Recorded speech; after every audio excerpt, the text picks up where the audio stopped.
I have several questions in my pocket given to me by my excellent colleague as I walked in that come from readers on the internet and the Twitter and all of that fancy stuff.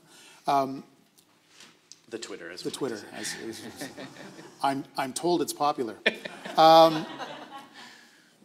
The number one question that came from an awful lot of people when we invited them to say, what would you ask Andrew Scheer, was, why is he working with people who were associated with Rebel Media and Ezra Levant? Your campaign director, Hamish Marshall, was a director of the corporation until he became your campaign director. Stephen Taylor is working on social media with you, was also associated with Rebel Media. To what point are you taking on the baggage of Rebel Media when you work with folks like that? I think a lot of people like to try to conflate the two. I can tell you it's totally not the case. There's a fine line between a group or an entity saying something controversial and then crossing that line to what happened in Charlottesville, giving a platform to very nefarious and offensive and hateful language. So that's when I made the decision to disassociate, to not go on Rebel in the future. Other people have done work in the past, have moved on as well.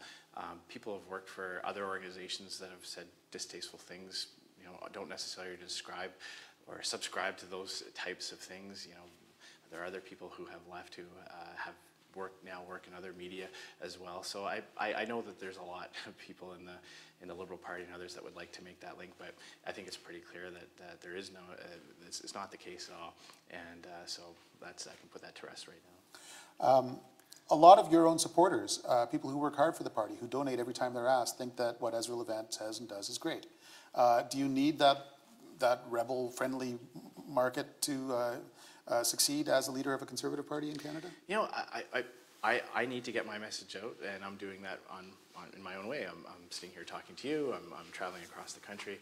I'll leave it to other people to decide, what they want to read or look at, and I've just made the decision for myself that based on what I saw happen this past summer, that I wouldn't be engaging with that organization. And so going forward, I'm going to continue to do what I have been doing, which is taking my positive vision about how a Conservative government can increase the quality of life for all Canadians and take that to as many people as I can.